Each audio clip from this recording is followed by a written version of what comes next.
Hello friends, so welcome back to our YouTube channel. तो चलिए आज आपको लेके चलते हैं हम अपने सेकेंड डे इन बैंकॉक में।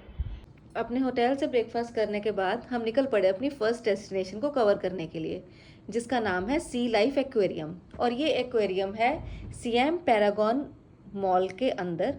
और जैसे कि आपको नाम से ही पता चल रहा होगा, ये एक ऐसा एक्वेरियम है जिसमें कि हम सी लाइफ को इजीली एक्सप्लोर कर सकते हैं विदाउट स्नॉर्कलिंग। है ना सरप्राइजिंग। लेकिन इसमें हमें बहुत ज़्यादा मज़ा आया क्योंकि हमने इसमें देखे अलग अलग तरह के सी एनिमल्स, जैसे कि शार्क्स, पेंगुइन्स, अलग अलग तरह की फिशेस को हमने देखा। और यहाँ पे हम पेंगुइन्स को इजीली फीड भी करवा सकते थे, और वहाँ की आपको एक अलग से टिकट लेनी पड़ेगी जो कि आपको इस एक्वेरियम के अंदर से ही मिल सकती है। इस एक्वेरियम के अंदर हमें एक छोटा सा मैन मेड वाटरफॉल भी दिखा, और वहाँ पे और भी बहुत सारे फोटोजेनिक प्लेसेस थे जिन्हें कि आप इजीली 2 to 3 आवर्स में एक्सप्लोर कर सकते हो।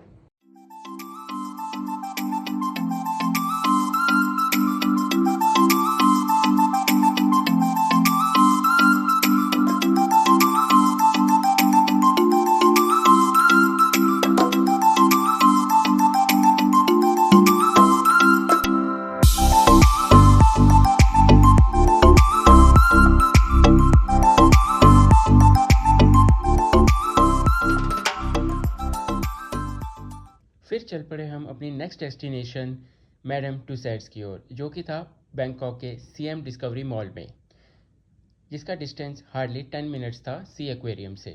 मैडम टूसैड्स, जैसे कि आप जानते होंगे, एक ऐसी जगह है जहाँ पे वर्ल्ड के फेमस सेलिब्रिटीज़ के वैक्स स्टैचूज़ को रखा गया है। लेकिन एक बात मैं आपको ज़रूर बताना चाहूँगा, जब आप वहाँ पे ट्रैवल करते हो, वहाँ पे घूमते हो, तो आपको ऐसा बिल्कुल नहीं लगेगा कि आप वैक्स स्टैचूज़ को देख रहे हैं। रादर आपको लगेगा कि आप असली में उन फेमस सेलिब्रिटीज़ को देख रहे हैं, बिकॉज इतना फ़ाइन आर्ट है, इतनी आर्टिस्टिक वे में उनको बनाया गया है, हर छोटी छोटी चीज़ का ध्यान रखा गया है। इंडिया के भी वहाँ पर बहुत सारे फेमस सेलिब्रिटीज़ के वैक्स स्टैचूज़ हैं, जैसे कि अमिताभ बच्चन, शाहरुख खान, रणबीर कपूर, ऋतिक रोशन, कैटरीना कैफ। उसके बाद जब हम थोड़ा सा आगे गए मैडम टूसैड्स में, तो मैंने देखा कि मेरे all time favourite cricketers Virat Kohli and Sachin Tendulkar के वैक्स स्टैचूज़ भी वहाँ पर हैं। इसके अलावा आपको बहुत सारे प्रॉप्स दिए जाते हैं जिसका यूज़ करके आप अपनी बहुत सारी रील्स बना सकते हैं, अपने फ़ोटोज़ को और बेटर कर सकते हैं। जैसे कि विराट कोहली एंड सचिन तेंदुलकर के पास मैंने देखा कि मैडम टूसैड्स में cricket bat, helmet and ball को रखा गया था, जिसका यूज़ करके लोग बहुत सारी फ़ोटोज़ क्लिक करवा रहे थे। सिमिलरली वहाँ पे क्वीन एलिज़ाबेथ का भी एक वैक्स स्टैचू था, और उनके पास एक बहुत ही सुंदर गाउन रखा हुआ था, जिसका यूज़ करके लड़कियाँ क्वीन ऑफ यूके होने का डेफिनेटली फील ले सकती हैं। इसके अलावा इंडिया के मोस्ट पावरफुल पर्सन, जो हमारे प्राइम मिनिस्टर हैं आदरणीय नरेंद्र मोदी जी, उनका भी वैक्स स्टैचू वहाँ पर था। और जब हम थोड़ा सा आगे गए तो हमने देखा कि फुटबॉल फ्रेटर्निटी के most popular and most demanded footballers Cristiano Ronaldo and David Beckham, उनके भी स्टैचूज़ वहाँ पर थे। लेकिन अगर सबसे यूनिक स्टैचू की बात की जाए तो नो डाउट वहाँ पे माइकल जैक्सन का स्टैचू जो है, उसका कोई मुकाबला नहीं है। हमने जिस तरह से उनको स्क्रीन पर देखा है, बिल्कुल ही रूबरू स्टैचू वहाँ पे क्रिएट किया गया है। इसके अलावा अगर वर्ल्ड के फेमस सेलिब्रिटीज़ की बात हो और हॉलीवुड का जिक्र ना हो, ऐसा हो नहीं सकता। तो वहाँ पर पायरेट्स ऑफ कैरिबियन में जैक स्पैरो का फेमस रोल करने वाले जॉनी डेप का भी स्टैचू था। इसके अलावा अपने टाइम का most famous character James bond का रोल करने वाले डैनियल क्रेग का स्टैचू भी वहाँ पर था। इसके अलावा वहाँ पे और भी बहुत सारे स्टैचूज़ थे, जैसे कि जैकी चैन, एल्बर्ट आइंस्टाइन, चाइना के प्रेसिडेंट जी जिनपिंग, बैराक ओबामा और बहुत सारे। हमने वहाँ पे बहुत सारी फ़ोटोज़ क्लिक करवाई, एंड आपके लिए भी ये एडवाइजेबल रहेगा कि आप भी वहाँ पे जाएं और डेफिनेटली कुछ टाइम स्पेंड करें। उसके बाद हम वहाँ से बाहर आ गए थे, हमने अपना लंच किया एंड देन हम होटल की तरफ चल पड़े। और हाँ, एक चीज़ मैं आपको बताना चाहूँगा कि ये दोनों की ticket sea aquarium and Madame Tussauds की हमने क्लूक से बुक की थी, और अराउंड हमें 3100 पर पर्सन दोनों की टिकट्स पड़ गई थी। लंच के बाद हम चले गए अपने होटल। तो चलिए अब हम आपको करवाते हैं अपने होटल का एक छोटा सा टूर। होटल के एंट्रेंस पे ही गणेश जी की एक छोटी सी मूर्ति थी, क्योंकि बैंकॉक में गणेश जी को बहुत ज़्यादा माना जाता है। हर थोड़े डिस्टेंस के बाद आपको गणेश जी की सुंदर सी कलरफुल मूर्ति देखने को मिल सकती है। होटल के रूम में एंटर होते ही सबसे पहले था हमारा किचन और उसी के साथ में था एक फ्रिज। थोड़ा सा आगे जाते ही एक मास्टर बेडरूम था और उसके साथ में था वॉशरूम जिसमें कि एक जकूजी भी था। ड्रेसिंग एरिया एक अलग से पार्टीशन उन्होंने बनाया हुआ था और पूरा रूम बहुत स्पेशियस था और एकदम नीट एंड क्लीन था। तो अपने होटल के रूम में थोड़ी देर रेस्ट करने के बाद हम निकल पड़े अपनी थर्ड डेस्टिनेशन को कवर करने के लिए, जिसका नाम है चौपराया रिवर क्रूज, जो कि है टर्मिनल 21 मॉल के बाहर निकलते ही।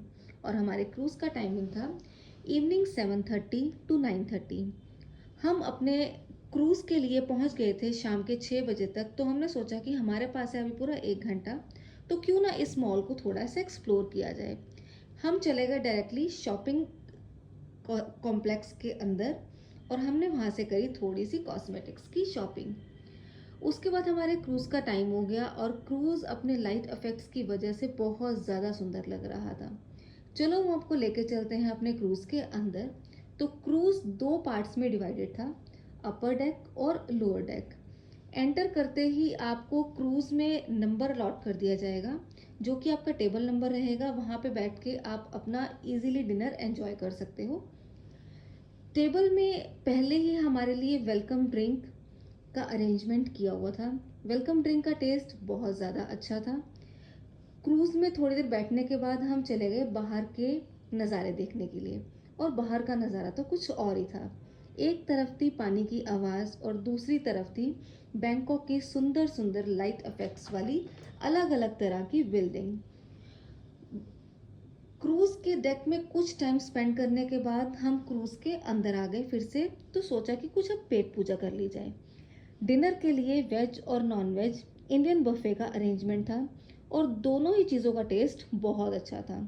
इसी के साथ वहाँ पे लिकर भी अवेलेबल थी, जो कि पेड बेसिस पे थी। तो इतना तो समझ आ गया कि क्रूज़ वालों ने फूड के साथ कोई भी कॉम्प्रोमाइज़ नहीं किया था, चाहे वो वेज बफे हो या फिर नॉन वेज बफे हो। क्रूज़ में डीजे का भी एक सेक्शन था, जहाँ पे सबने डीजे सॉन्ग्स पे बहुत डांस किया और ऐसे करते करते 10 बज गए और हम अपने क्रूज़ की डेस्टिनेशन से फ्री हो चुके थे। और उसके बाद हम चले गए अपने होटल डायरेक्टली और इस तरह से हमने अपने सेकेंड डे को एंड किया। थर्ड डे की हमने शुरुआत करी अपने होटल में ब्रेकफास्ट करने से। अगेन वहाँ पे वेज नॉन वेज दोनों ऑप्शंस अवेलेबल थे। होटल से हम अराउंड 9:30 निकल गए थे अपनी नेक्स्ट डेस्टिनेशन, जो कि थी पटाया सिटी। पटाया सिटी का टूर हमने अपने होटल से ही बुक किया था, जिसकी कॉस्टिंग हमें पड़ी थी 3000 थाई बाट। हमारे होटल से पटाया सिटी का जो डिस्टेंस था वो अराउंड 1.5 से 2 घंटे का था।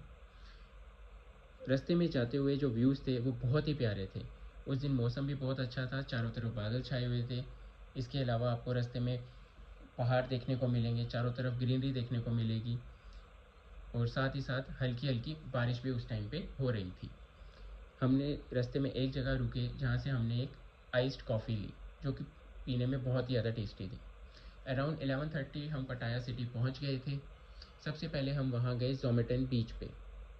जोमेटन बीच पे बहुत सारी वाटर एक्टिविटीज़ आप कर सकते हैं, जैसे कि जेट स्कीइंग, पैरासेलिंग। इसके अलावा वहाँ पे बहुत सारे लोग स्विमिंग कर रहे थे, सन बाथिंग कर रहे थे और रिलैक्स कर रहे थे। हमने भी वहाँ पे बहुत मस्ती करी। हमने बहुत सारी फ़ोटोज़ क्लिक करवाई, बहुत सारी रील्स बनवाई और अराउंड 2 से 3 घंटे बीच पे ही रिलैक्स किया। उसके बाद हम चले गए थे अपनी नेक्स्ट डेस्टिनेशन, जो कि था पटाया टॉप। पटाया टॉप एक ऐसी जगह है जहाँ से आपको पूरे पटाया का बहुत ही अच्छा व्यू नज़र आता है।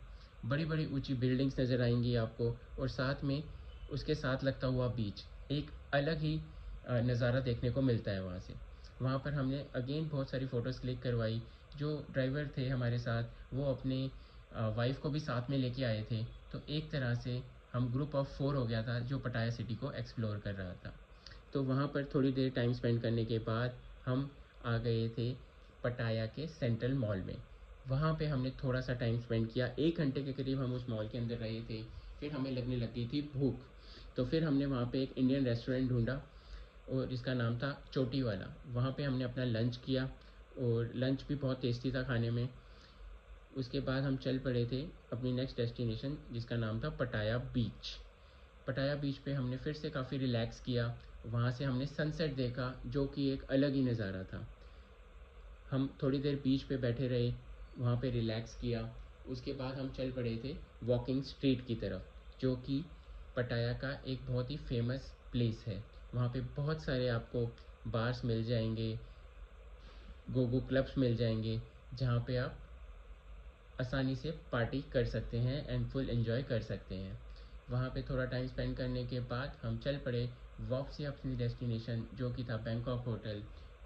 और रास्ते में आते हुए हमें बहुत तेज़ बारिश भी मिली, तो अराउंड 10:30 हम अपने होटल पहुँच गए थे। और यहाँ पे ख़त्म हुआ हमारा डे 3। हमारा डे 4 स्टार्ट होगा सिंगापुर से।